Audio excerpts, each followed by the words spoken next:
Salam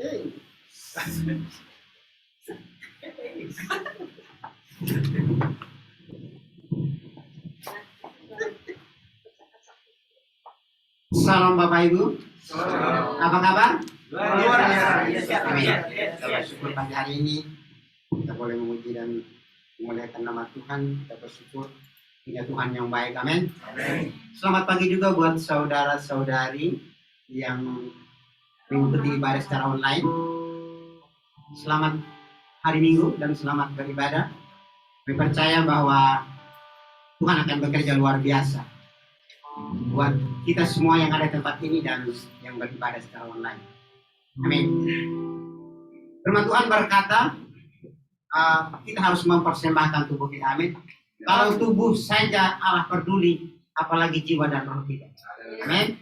Jadi kita mau memberikan yang terbaik karena persembahan kita adalah yang Tuhan tuh. Artinya memberikan yang terbaik itu yang memuliakan Allah dan ibadah yang sejati. Pagi hari ini kita mau datang kepada Tuhan.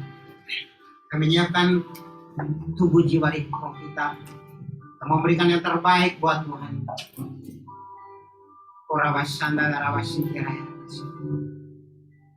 Haleluya.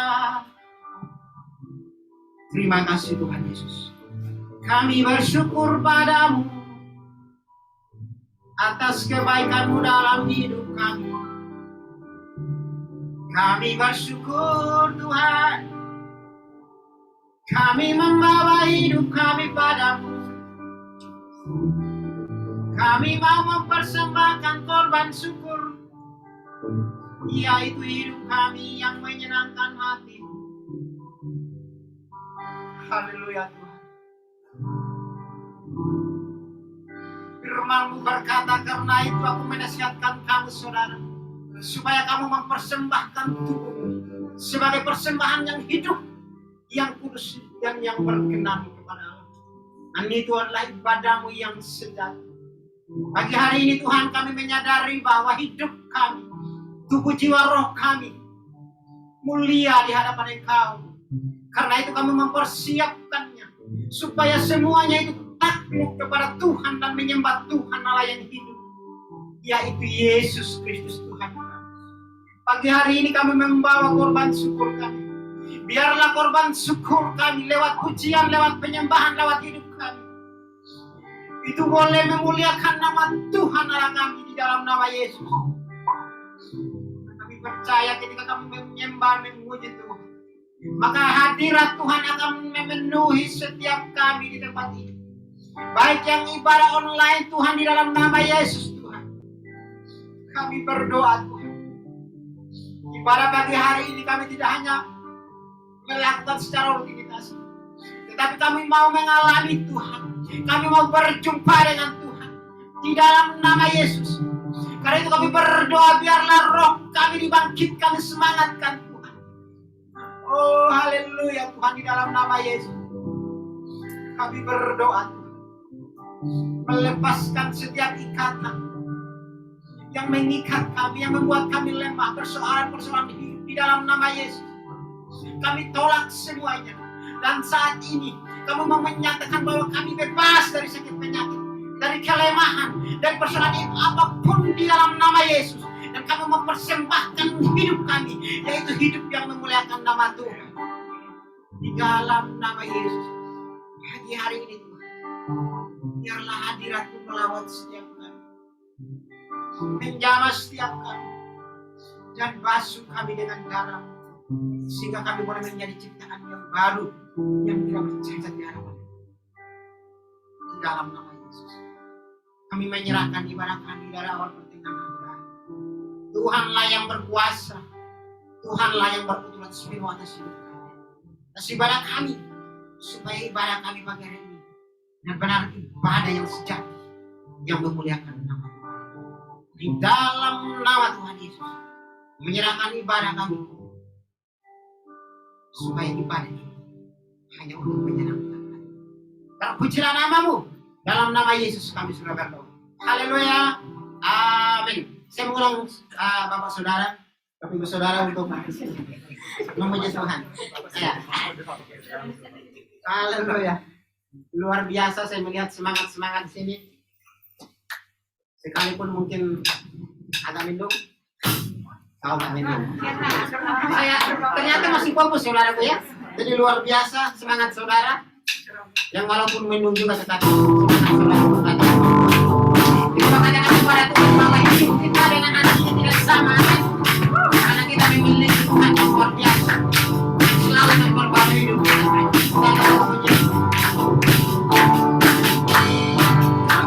Satu-satunya sumber dari segalanya,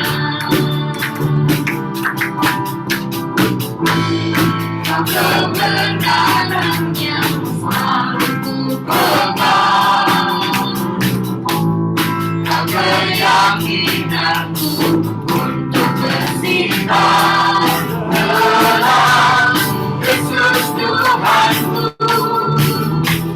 yang berkuasa atasku, hidupku takkan sama.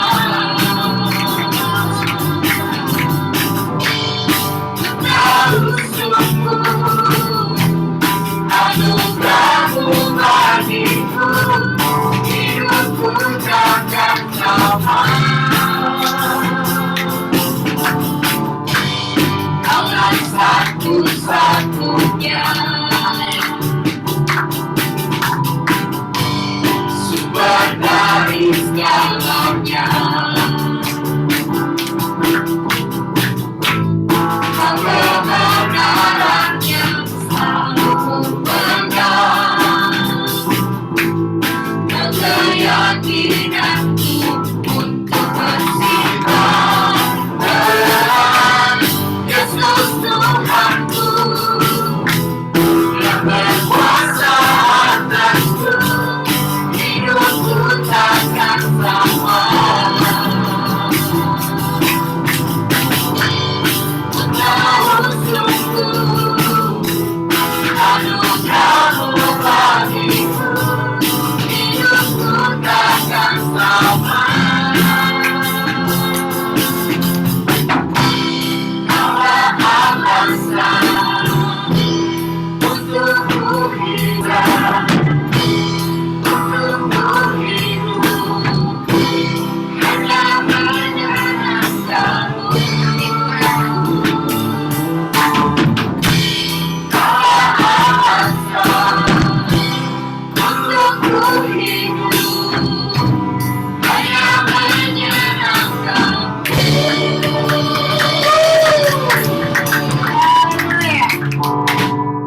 Masih mau memuji Tuhan saudaraku? Amin. Amin ya. Kita lanjutkan. Haleluya.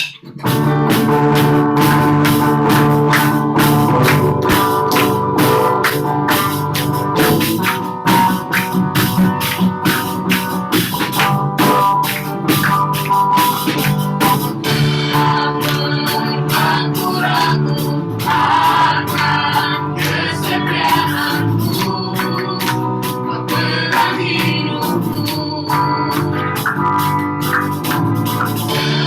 Sepenuh aku yakin tak percaya, Kau telah mampu.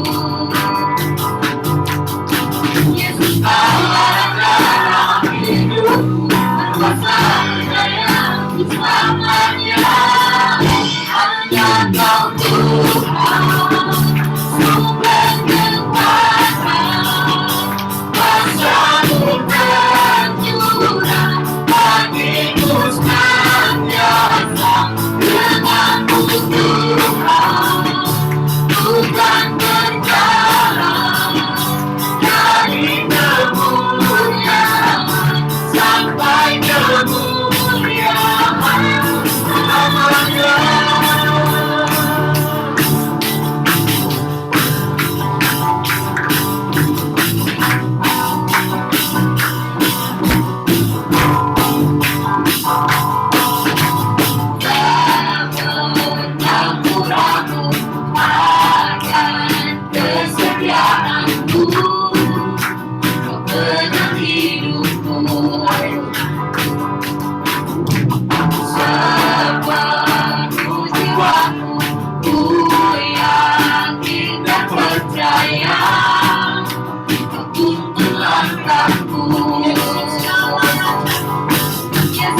biasa.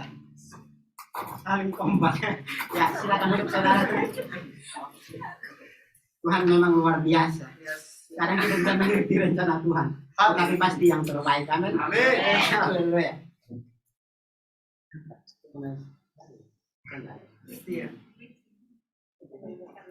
Christian.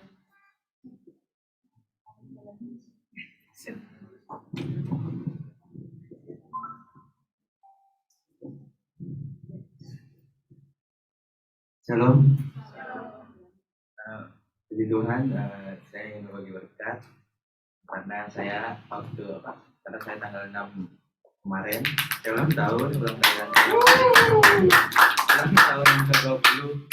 Ya, bersyukurnya di tahun-tahun ini ya pastinya tambah tua ya, bersyukur juga dapat kuliah negeri dengan SBM, nggak perlu banyak keluarin uang.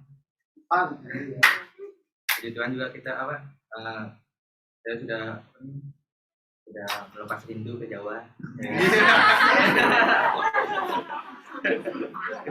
Ketemu nenek yang masih sehat dan mama apa namanya? Ya, ketemu mama dengan sehat dan juga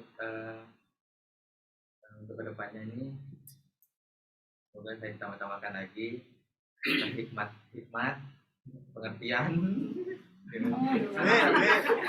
Saya sebenarnya grogi.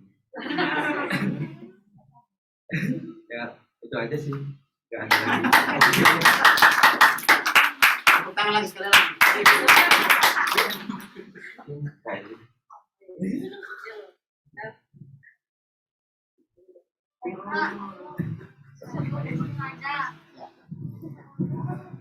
Ya, luar biasa ya. Tahun lagi yang ditambahkan umurnya buat Christian. Bersyukur keluarga ini semakin diberkati Tuhan. Amin. Saya dalam masa-masa muda mereka percaya diberkati Tuhan lah seperti itu. Jadi kita percaya bahwa ketika kita hidup dalam Tuhan, saya percaya bahwa rencana Tuhan itu pasti yang terbaik. Ya,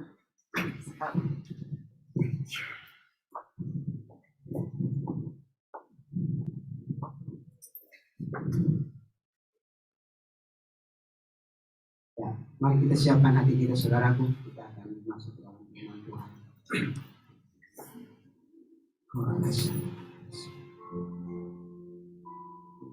Saya mengundang saudara bangkitkan diri.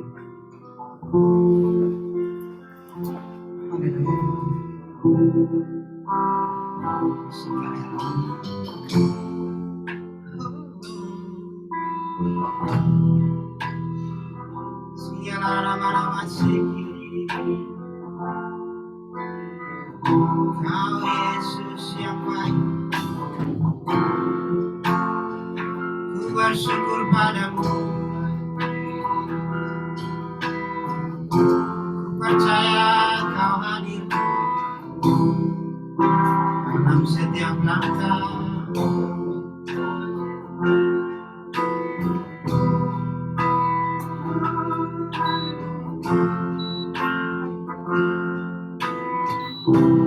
Hanya Engkau yang menjadi kekuatan kami.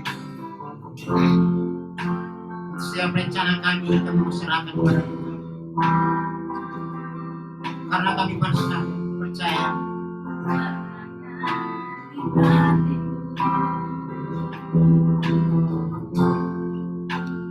dalam hadiratmu menyembah.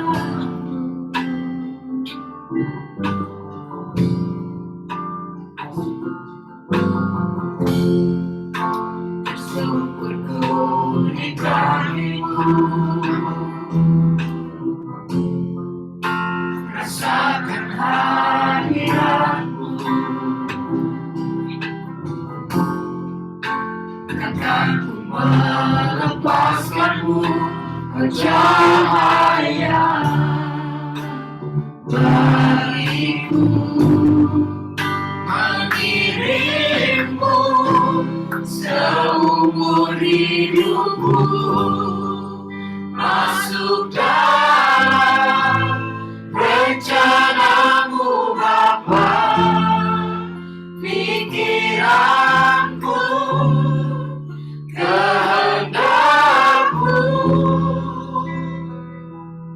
ku serahkan padamu harapanku hanya di dalam-Mu. Ku kan teguh bersama-Mu Tuhan, jadikanku bejana-Mu untuk memuliakan.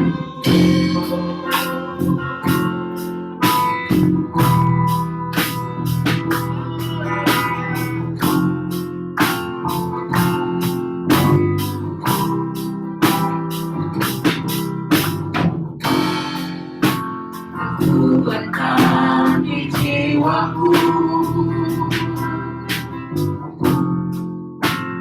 ketenangan di batinku,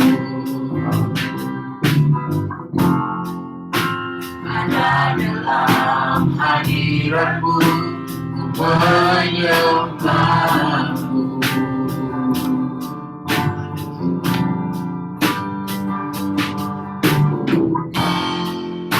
Tersungkurku di kaki-Mu, rasakan hadirat-Mu, akan ku melepaskan-Mu pencahayaan bagiku, mengiringku seumur hidupku, masuk dalam rencana-Mu Bapa. Pikiranku, kehendak-Mu, ku serahkan padamu harapanku hanya di dalam-Mu.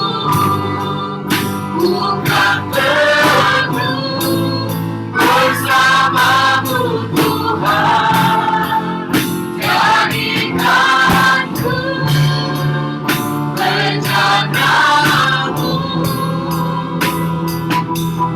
untuk memuliakan, mengiringku seumur hidupku. Yes, Tuhan, terima kasih. Masuk dalam rencana-Mu Bapa.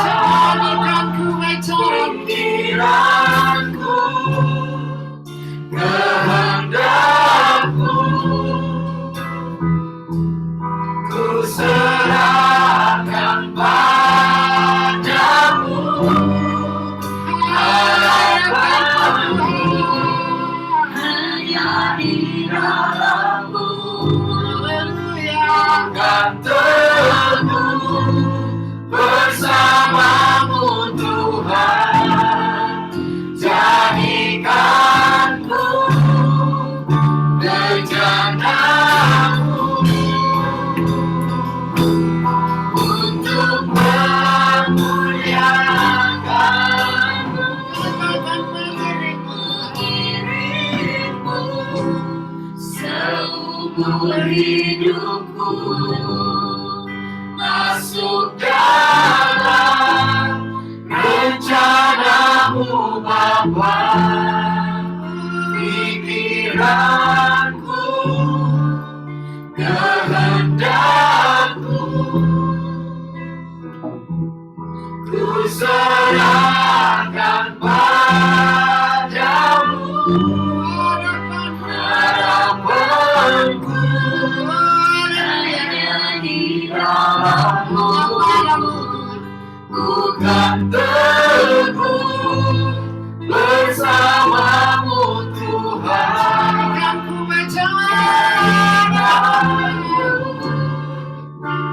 bejana-Mu untuk memuliakan-Mu.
Engkau yang membuat kami menjadi bejana yang layak bagi setiap pekerjaan Tuhan dalam hidup kami. Kami berdoa, mari Engkau yang mengurapi setiap kami, baik yang ada di tempat ini maupun yang secara online. Kami berdoa Tuhan, melalui firman yang diberitakan, kami semua, baik hamba-Mu yang menyampaikan, maupun setiap kami mendengarkan, kami boleh mengalami suatu lawatan daripada kebenaran firman Tuhan. Terima kasih Tuhan, kami siap untuk mendengarkan firman-Mu. Dalam nama Yesus kami sudah berdoa dan mengucap syukur. Amin. Baik, Bapak Ibu silakan duduk.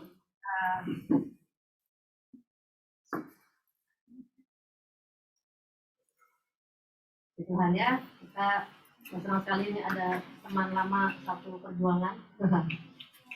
Untuk yang belum tahu, jadi kalau zaman dahulu kala ketika pelayanan GKKD baru dimulai ya di Denpasar ini tahun berapa waktu itu ya? 95-an ya?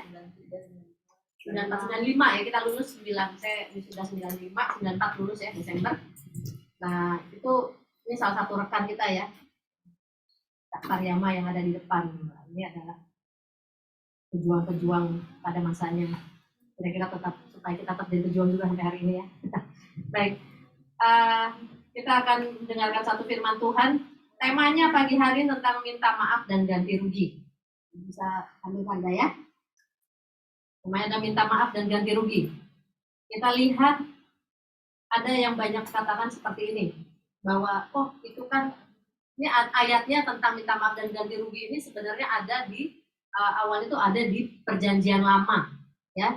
Tapi kita lihat dulu satu ayat firman Tuhan, apa yang Tuhan Yesus katakan, apa hubungan Tuhan Yesus dengan hukum Taurat. Ya kalau bilang, oh itu kan hukum Taurat, itu banyak yang kadang ngomong gitu. Itu kan zaman Taurat. Kita lihat apa yang Yesus katakan di Matius 5 ayat 17.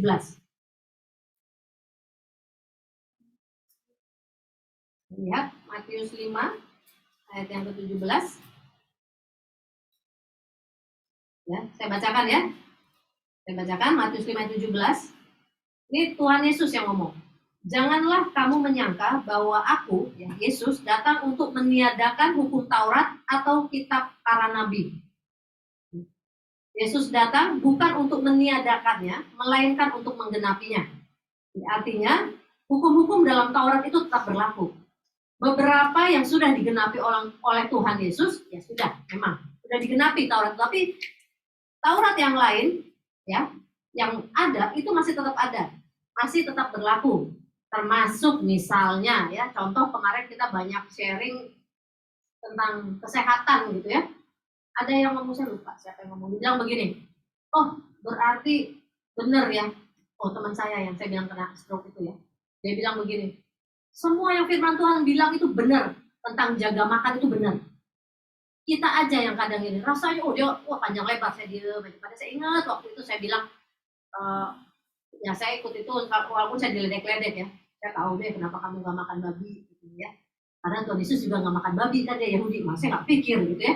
Saya bukan karet, tapi di Taurat dikatakan bahwa itu adalah yang diatur ya, salah satu soal makanan. Nah di dalam Taurat juga diatur tentang kalau minta maaf dan ganti rugi. Ini bukan aliran aliran gerejanya terlalu radikal, bukan. Ini firman Tuhan ya, kita lihat. Jadi kita sepakat dulu, Tuhan Yesus bilang dia datang bukan untuk meniadakan hukum Taurat, tapi untuk menggenapinya. Kita baca sama-sama di Imamat 6. Kita baca sama-sama aja ya, biar ini Imamat 6 ayat 2-7, supaya jangan karena katanya. Yang pria baca ayat yang genap jadi 2, nanti yang dan seterusnya sampai ayat yang ke-7 berganti-ganti dengan yang wanita. Sudah siap? Yang online juga boleh ya. Sebentar ini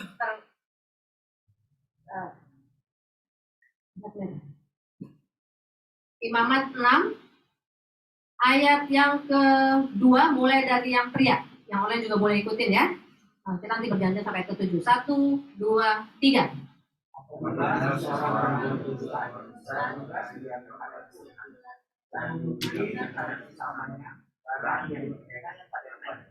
Atau barang yang diserahkan kepadanya, atau barang yang dirampasnya, atau apabila ia dalam kekerasan.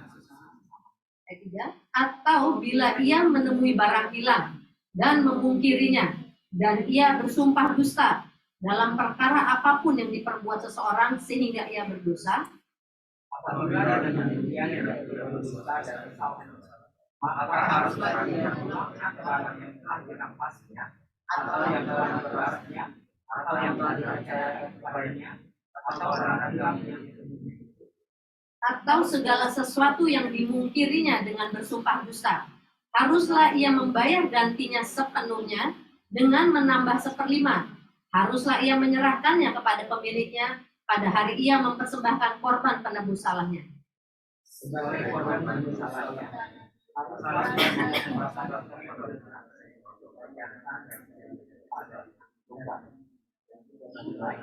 menjadi korban penebus salah dengan menyerahkannya.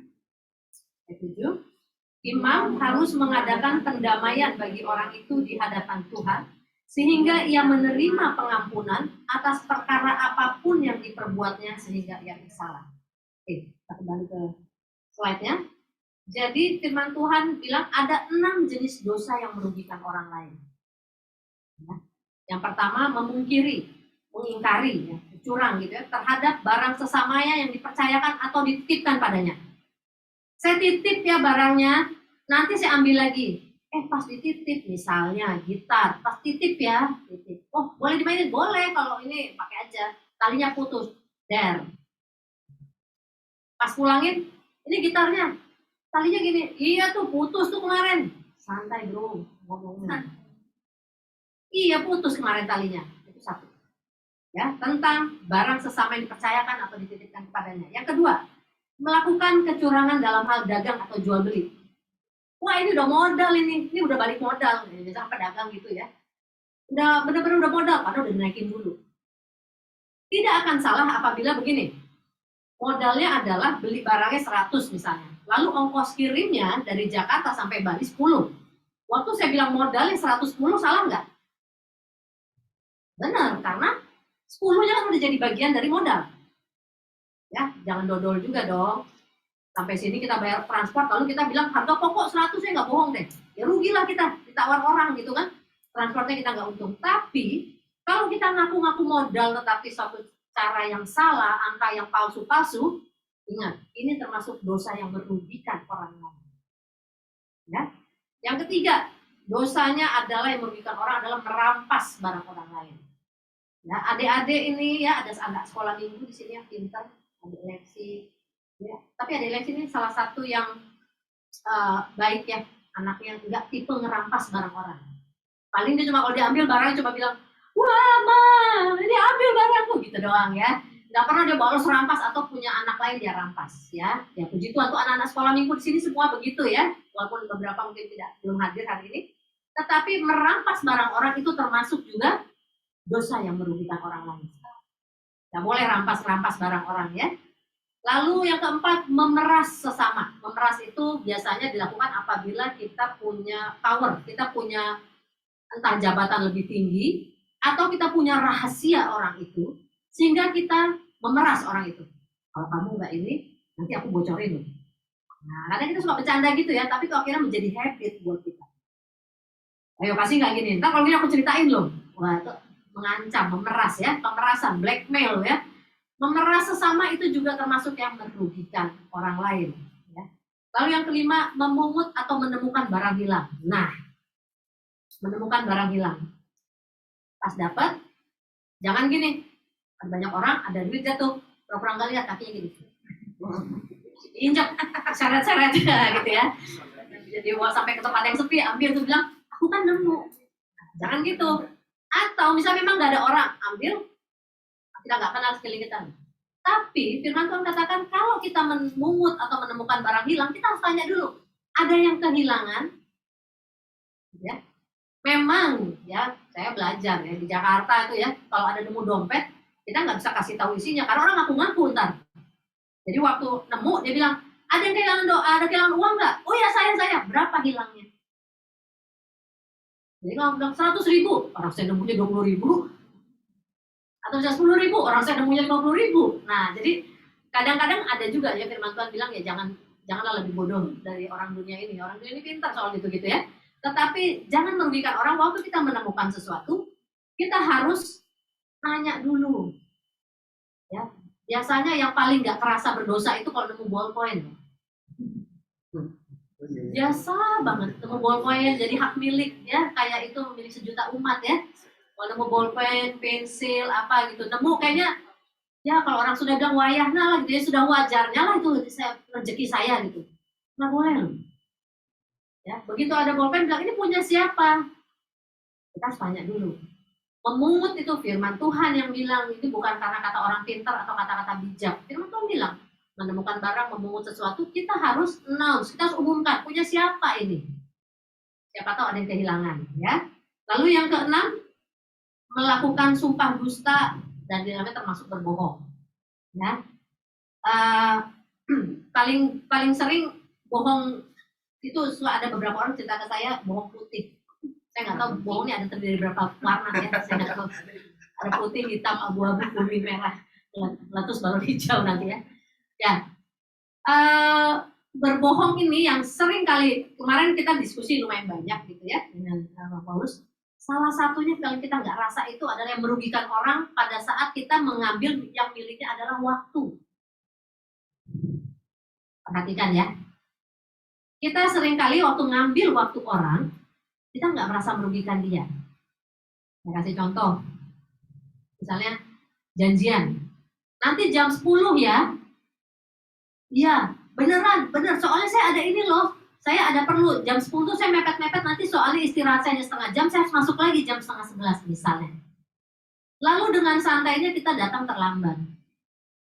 Waktu terlambat, pembicaraannya sedikit hanya 10 menit atau 15 menit ketemu dan pembicaraannya atau urusannya belum selesai, lalu yang punya waktu ingin kembali kerja lagi, lalu bilang gini, ya elah gitu doang, bentar lagi, tanggung ini. Bertobat. Situ yang telat, situ yang nyuruh orang lebih telat lagi. Yang mulai masuk ke ruangan kerjanya. Bertobat. Ya. Kalau sudah gitu, kita harus memikirkan untuk bukan hanya minta maaf loh, tapi mengganti kerugiannya. Ya, apalagi kita nyuruh-nyuruh dia, udahlah telat aja masuknya gitu. Bentar lagi juga nggak apa-apa, bertobat. Nggak boleh ya. Berbohong itu juga merugikan orang lain. Bukan hanya kita yang rugi, tapi orang yang berjanjian dengan kita atau yang kita janjikan. Misalnya, yang berbohong juga di dalamnya adalah, Bang Paul kemarin mengalami pengalaman indah ya. Orangnya berkali-kali, sampai berapa kali? 8 atau 9 kali? 9 kali menunda untuk membayar. Dan itu 2 bulanan lebih ya.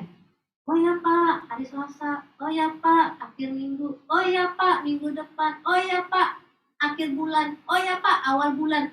Sampai 9 kali. Wow, memang. Setuju Lex, itu wow memang terlalu memang ya.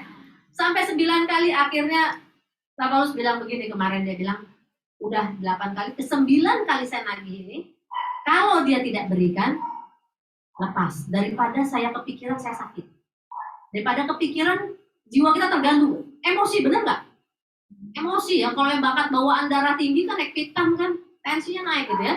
Emang nggak darah tinggi sih, cuma maksudnya, waktu akhirnya yang ke-9 ngomong seperti itu, orangnya bilang, dia bilang pasti, bulan terakhir gitu ya, yang berapa hari lalu, terus akhirnya tetap enggak.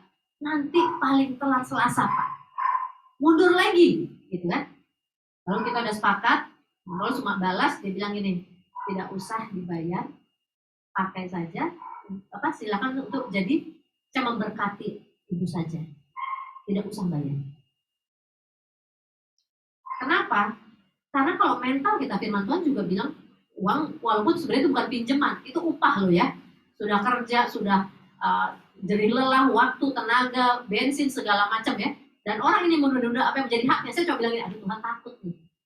Karena dia sedang mengambil hak orang. Bukan masalah minjem loh ini ya, upah.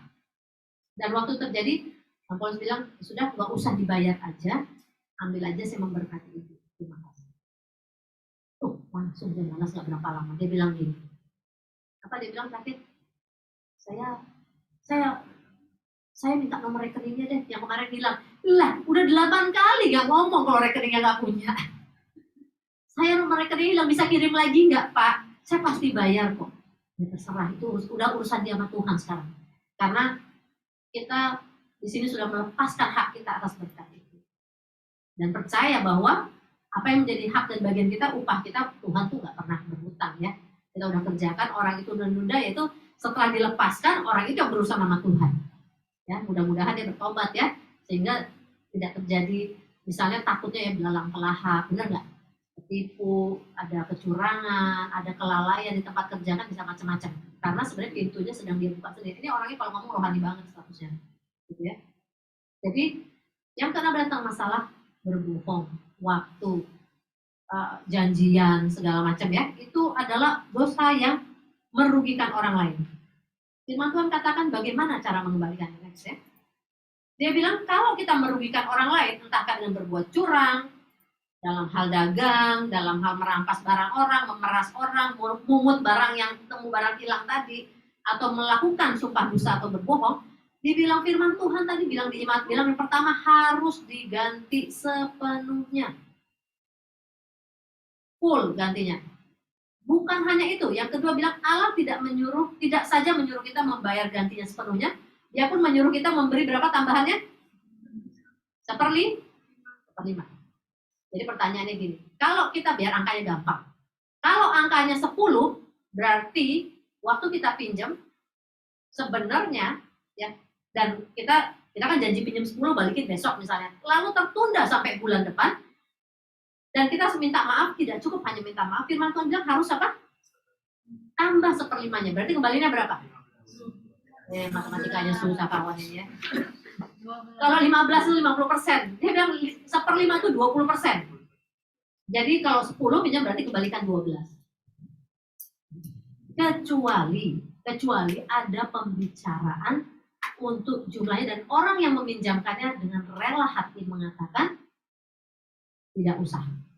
Ya, beberapa kali kami juga mengalami masa-masa sulit dan waktu dipinjamkan kami ngomong, selalu kita bicara tentang penyelesaiannya, tapi mereka bilang sudah, atau dikatakan bayar seperti angka yang real, tidak usah pakai bunganya, tidak usah pakai diganti rugi tambah-tambah, apalagi kalau pinjamnya tahunan misalnya gitu ya, nggak usah. Tapi ada pembicaraan di situ.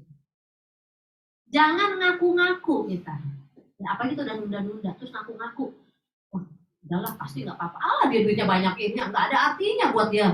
Cuma pinjam 100.000 buat dia nggak ada artinya. Nggak boleh mikir gitu ya. Nggak boleh. Saya sering ketemu beberapa keadaan, kasus gitu ya. Misalnya dia pinjam 50.000 gitu. 50.000, lalu orang yang dipinjemin adalah orang yang cukup kaya. Dia punya uang berjuta-juta. Dia bilang pinjam ya 50.000, saya mau membeli sesuatu misalnya gitu.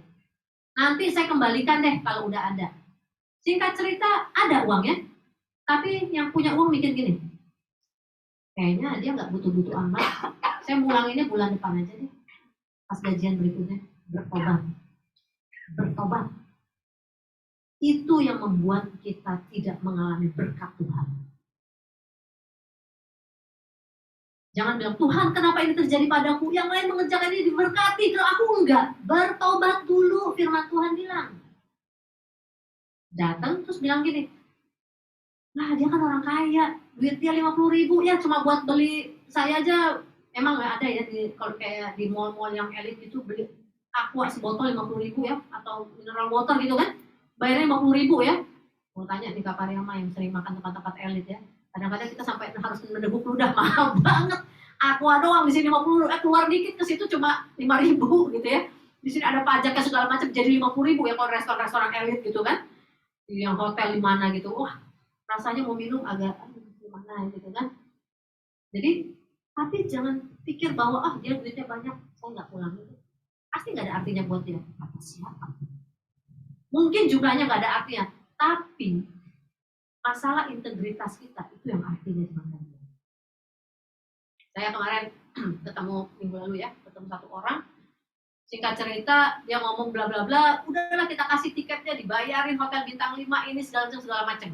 Saya bilang kenapa? Karena sebenarnya kalau untuk mencapai itu harus ada satu target yang dicapai. Saya bilang belum tercapai. Satu kalimat keluar dari mulut dia katakan begini, karena saya bisa memegang integritas itu.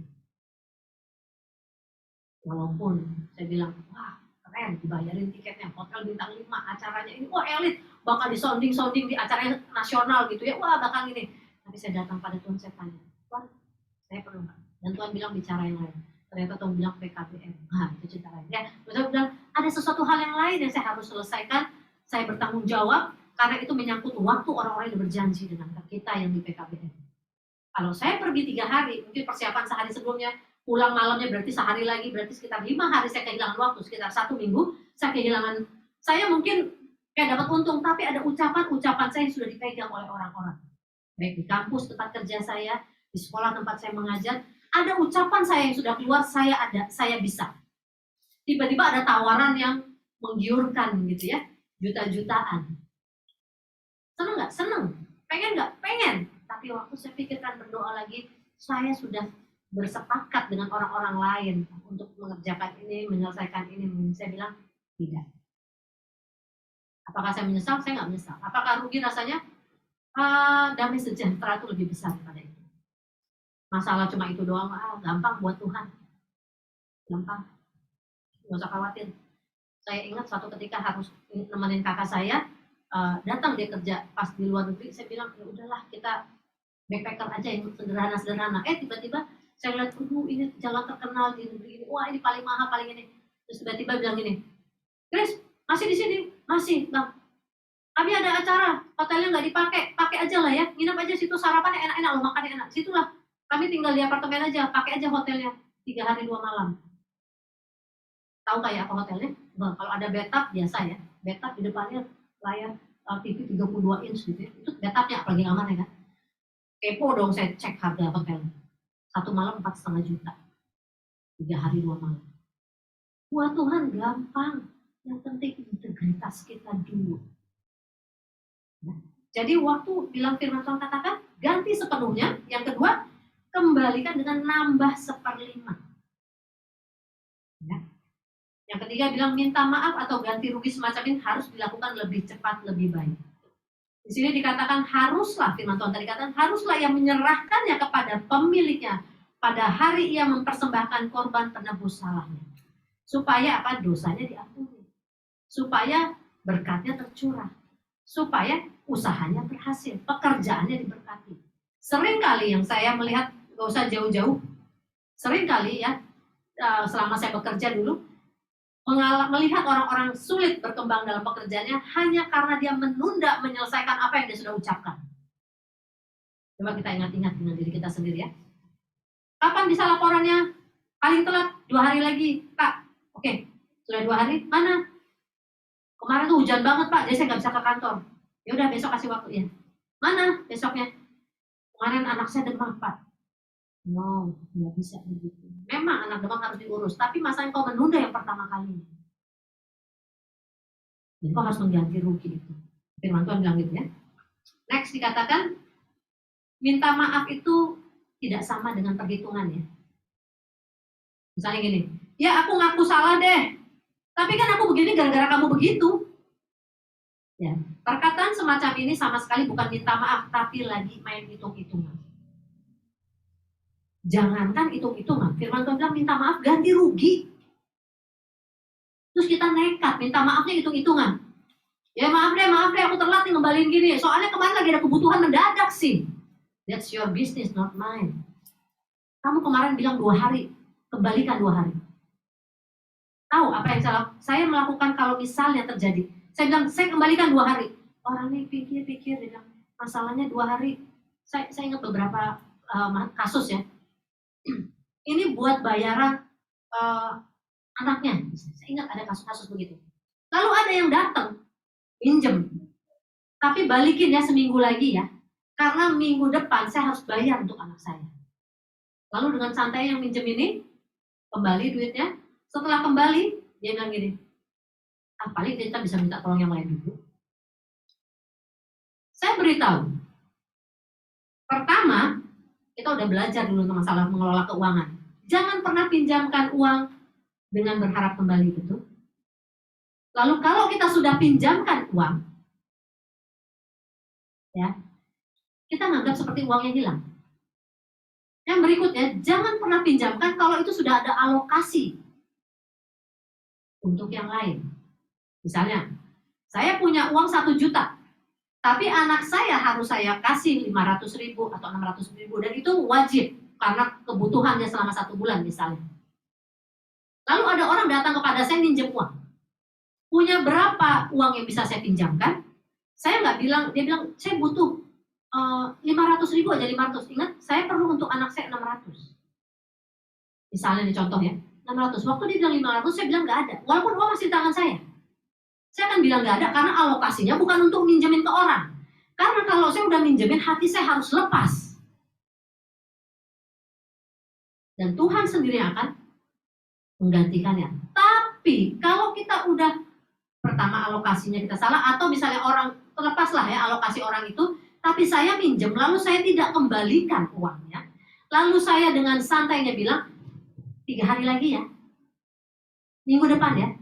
Kalau itu sampai terjadi, padahal kita tahu dia penting banget dan dia memberi dari keterbatasannya, maka yang harus kita lakukan adalah, kalau kita janjinya minggu depan ya, nggak pakai ganti rugi kan ya, nggak minta maaf ganti rugi karena kan belum waktu temponya. Tapi pas jatuh temponya kita belum punya dan tidak ada, maka buat saya akan berdoa pada Tuhan. Dan yang kedua, kalau perlu saya pinjam dari pihak yang lain untuk nutupin itu. Karena saya udah berjanji sama orang itu. Nangkap ya? Kecuali orang itu, saya memang nggak bisa lagi dapat pinjaman dan segala macam, saya akan bilang, maaf sekali saya nggak bisa. Tapi saya bilang bahwa firman Tuhan nggak bilang begitu. Kalau berdoa supaya mengalami pengampunan Tuhan, minta maaf, ganti rugi. Ya. Lalu kalau minta maaf itu nggak pakai hitung-hitungan, jangankan hitung-hitungan, bahkan kita harus memberi lebih, apalagi hitung-hitungan. Ya. Next dikatakan, minta maaf atau dalam kurung memberikan ganti rugi dengan ditambah 1/5. Itu intinya. Waktu kita minta maaf ganti rugi. Di sini saya tulis, sebenarnya saya ngambil ini dari pengajarannya Watchman Nee ya, kalau yang tahu ya, di hamba Tuhan. Pada, itu udah berapa tahun yang udah meninggal lah, udah nggak ada orangnya ya. Tapi sangat luar biasa. Dikatakan begini, hal ini ada kebaikannya, minta maaf atau memberikan ganti rugi dengan ditambah 1/5. Hal ini ada kebaikannya yaitu supaya Anda sadar bahwa berdosa kepada orang adalah perkara yang merugikan, sehingga lain kali Anda tidak akan mengulanginya. Saudara-saudari yang baru percaya harus belajar mengetahui bahwa berdosa kepada orang lain bisa menguntungkan untuk sementara waktu, kayaknya gue untung nih, ya, waktu ngambil waktu dia, ngambil uang dia dan sebagainya, tapi akan merugikan di kemudian hari. Itu hal yang sangat penting untuk kita pahami. Kenapa harus ada ganti rugi? Firman Tuhan sebenarnya diajarkan ya, kita lihat ya di kesimpulannya, dikatakan seperti ini, bila ada perbuatan yang berdosa kepada orang lain, di satu pihak kita harus mengaku dosa di hadapan Allah, benar ya? Tapi di pihak lain kita harus membereskannya dengan cermat di hadapan manusia. Demikianlah hati nurani kita nanti akan menjadi kuat. Setelah hati nurani kita kuat, barulah kita dapat beroleh kemajuan dalam jalan kerohanian kita. Kenapa Tuhan mengajarkan bahwa harus ganti 1/5? Supaya apa? Di hamba Tuhan ini katakan, supaya kita nggak main-main dengan mulut kita waktu pinjam apa yang menjadi hak orang. Pinjam motor, kembalikan. Saya senang ya, di sini sudah jadi budaya ya, jangan bersyukur banget. Setiap pinjam motor, kembalikan, nggak pernah bensinnya kurang, bahkan berlebih.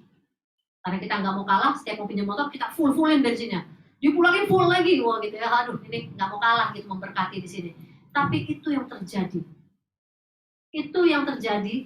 Tuhan mau beritahu bahwa kalau dengan diberi dampak ya, dengan diberi dampak gitu, bahwa kita harus ketika meminjam sesuatu atau kita minta maaf bukan masalah meminjam, tapi minta maaf karena kita lalai, kita telat jatuh tempo, kita menemukan waktu kita menggantikannya harus ditambah 1/5, supaya apa? Supaya kita tidak mudah untuk berdosa dalam hal ini, dalam hal merugikan orang lain. Coba kita pakai kesepakatan, mulai hari ini kalau saya minjem uang lalu telat, saya akan tambah 1/5. Saya yakin belum jatuh tempo udah mulangin duit semua. Benar nggak? Itu yang Tuhan mau. Bukan masalah gereja Tuhan kurang atau orang yang meminjamkan kurang, bukan. Tetapi Tuhan sedang hendak membentuk karakter bahwa kalau saya pinjam, saya bilang saya bilang 2 hari, Maka saya bilang 2 hari. Ketika hari ketiga, saya harus tambah pinjaman saya, tambah 1/5-nya. Kalau saya pinjam 10, maka waktu hari ketiga, saya janji 2 hari, hari ketiga saya ulangi 12. Tapi, biasanya kalau kita punya mental begitu, maka kita akan setengah mati sebelum 2 hari kita pulangin. Siapa di sini punya pengalaman dengan kartu kredit? Kartu kredit itu, kalau lewat jatuh tempo, kena bunganya lumayan. Gede bunganya. Ya, misalnya pinjam 1 juta, kena denda 35.000 kalau nggak salah. Hanya telat 1 hari, telat 1 jam. Karena kalendernya ganti cetek, tanggalnya berubah. Itu langsung kena. Makanya kalau orang yang punya kartu kredit dan ngerti pakai uang, maka dia akan jauh-jauh hari bayar. Kita pernah pinjam dan itu tidak kena bunga, jadi hanya untuk bantu cash flow aja. Tapi masalahnya waktu itu pinjamnya tanggal berapa dan cetak kartu kredit itu tanggal 14. Uangnya sudah ada awal bulan untuk mengembalikan. Nunggu tagihannya nggak keluar-keluar, deg-degan. Rasanya, aduh cepet dong tagihannya keluar. Tidak ya. Begitu tagihannya keluar tanggal 14, jebret, langsung 14 malam bayar. Padahal jatuh temponya 30, tanggal 30 bulan itu. Ada 2 minggu untuk waktu bayar. Tapi kalau mental kita sudah nggak mau kena denda, itu kan gaji 1/5 kena denda lah kira-kira gitu ya. Kalau mental kita tidak mau kena denda, maka kita akan jadi orang yang berintegritas. Nggak perlu ditagih, nggak pakai amnesia. 100.000, kapan ya? Lupa tuh. Nah, amnesia namanya ya. Ngedadak punya penyakit amnesia kalau soal hutang. Tapi firman Tuhan katakan bahwa Taurat itu bukan untuk wah itu perjanjian lama, enggak lagi. Enggak, tetap terpakai. Tapi kalau kita tidak melakukannya, kita sendiri yang rugi. Dan yang kedua adalah waktu kita berdoa, doa kita terhalang. Serem ya? Saya menutup ini dengan mengajak kita satu perenungan. Kenapa sampai hari ini saya masih mengalami mungkin kesulitan dalam hal kesehatan kah? Mungkin kesulitan dalam hal keuangan kah? Mungkin kesulitan dalam hal karir kah? Dalam hal apapun. Coba ingat-ingat, karena firman Tuhan bilang, engkau akan menaik dan tidak akan turun. Engkau menjadi kepala dan bukan ekor. Kenapa? Saya nggak bilang jabatannya harus bos. Jadi office boy pun jadi office boy yang terbaik. Menjadi kurir pun kurir yang terbaik. Kenapa saya belum sampai di titik itu? Ada nggak 1/5 saya yang belum saya kembalikan kepada yang berhak? Tidak cukup hanya dengan minta maaf. Firman Tuhan katakan, juga dengan ganti rugi. Amin Bapak Ibu Saudaraku. Saya percaya ketika kita akan masuk dalam kebenaran ini, maka akan terjadi terobosan-terobosan dalam hidup kita. Hati-hati dengan kebiasaan memiliki seperti milik bersama ya. Waktu di kamar mandi ada odol milik bangsa-bangsa, pakai aja, jangan. Ada sabun, sikat, jangan. Ada sabun cuci, sikat, jangan. Walaupun dia orangnya baik banget, jangan. Kalau engkau sampai kepepet, gantilah dan tambah 1/5-nya. Pasti kok nggak akan pinjam. Daripada bayar denda, gitu kan? Sejak itu kita akan menjadi orang-orang yang berintegritas. Amin. Baik, kita mari berdoa. Tuhan, kami mengucap syukur, kami belajar bagaimana Engkau hendak memberkati umat-Mu. Engkau membuat orang-orang umat-Mu, Tuhan, orang-orang Yahudi pada masa itu, dan bahkan sampai hari ini kami melihat bagaimana mereka terberkati. Mereka berpegang pada Taurat Tuhan. Siapapun orang yang berpegang pada Taurat-Mu, firman-Mu mengatakan Taurat-Mu itu Tuhan yang akan indah dan akan memberkati kami. Kami berdoa secara khusus setiap kami yang mendengarkan firman hari ini, kami semua boleh masuk dalam satu dimensi yang baru. Kami menjadi anak-anak Tuhan yang berintegritas. Bukan karena pandainya kata-kata hikmat, bukan karena hebatnya pengetahuan-pengetahuan filsafat kami atau pemahaman akan perkataan firman, tetapi karena kami melakukannya dalam hidup kami. Sehingga setiap kali kami datang kepada Tuhan, tidak ada sesuatu pun yang menuduh kami. Tidak ada satupun doa kami yang terhalang. Tidak ada satupun apa yang kami minta tertunda hanya karena ada orang yang berkeluh kesah kepada Tuhan karena kelakuan kami.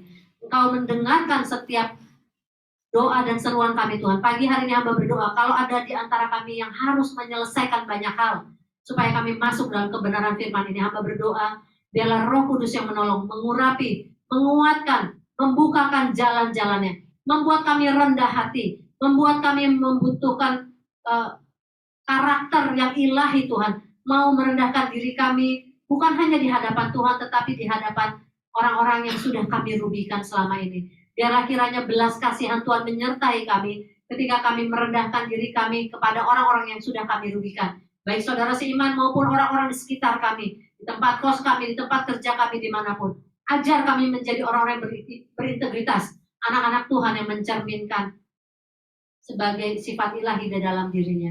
Terima kasih Tuhan, kami mengucap syukur untuk firman-Mu. Dalam nama Yesus kami sudah berdoa. Amin.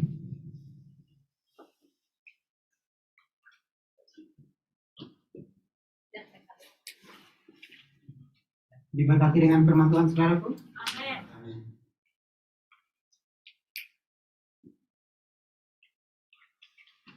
Silakan. Baik, shalom. Bagi saudaraku, setiap kita diberkati dengan firman Tuhan.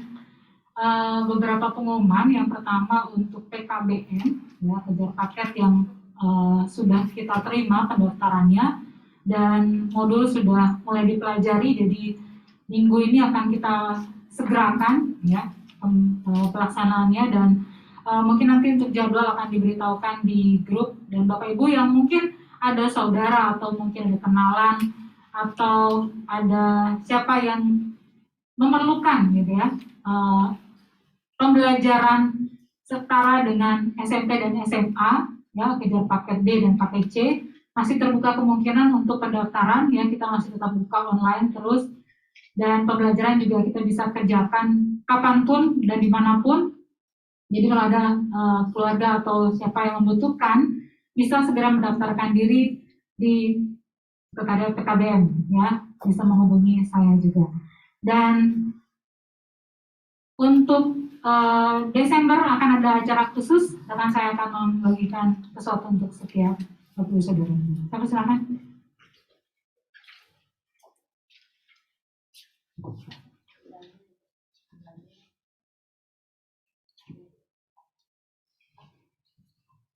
Shalom. Untuk Natal akan diadakan tanggal 26 hari Minggu 26 Desember, dan tempatnya rencananya di Sanur, tempatnya Timothy dan Jessica. Dan untuk setelah ibadah, setelah makan siang kita akan ada rapat. Untuk yang sudah di chat personal bisa nanti gabung. Terus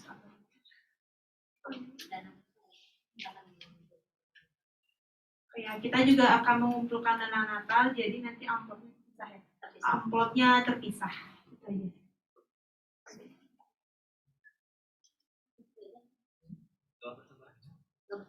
Itu aja. Oke, kita mau persembahan, mari kita berdoa. Tuhan, terima kasih Tuhan untuk hari ini, terima kasih juga untuk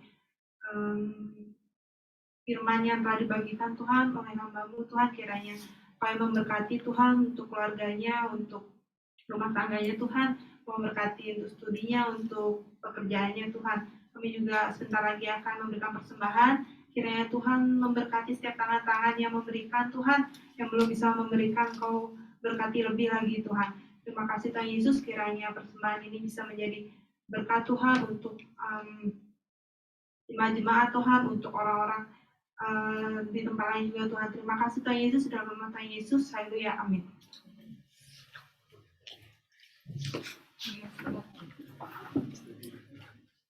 Siapa yang memberikan persembahan, silakan. Apakah persembahannya ada di depan?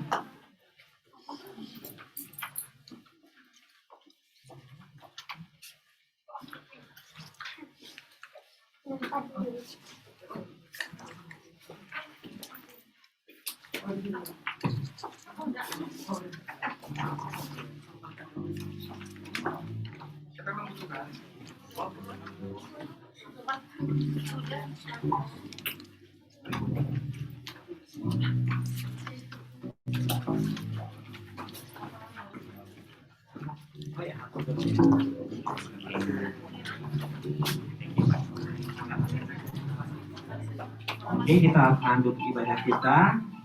Saya undang kita bagi berdiri semuanya. Amin. Tuhan, terima kasih untuk ibadah sepanjang hari ini dari pagi sampai saat ini Bapak. Tuhan menyertai kami dan kami berdoa untuk ibadah yang diadakan di Denpasar, di Bali, di Indonesia. Tuhan memberkati Bapak dengan hadirat Engkau. Kami bersyukur Tuhan karena ada kuasa ketika umat-Mu berkumpul bersama-sama. Kesanalah Tuhan memintakan berkat-berkat-Mu Tuhan. Dan kami berdoa bahwa ketika pujian dinaikkan di seluruh Indonesia, pengurapan Kau turun atas bangsa kami Bapak. Terima kasih kesembuhan yang dahsyat yang Allah kerjakan. Terima kasih Bapak, Engkau yang megang Indonesia, Engkau yang megang pemerintahan Indonesia Bapak.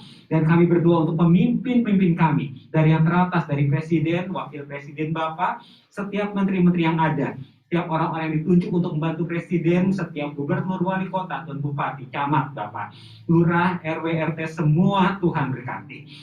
Biarlah penghormatan akan Tuhan akan terdengar terus Bapak di negeri ini, di lembah-lembah, di gunung-gunung Tuhan, di kota-kota maupun di desa-desa. Terpujilah nama-Mu.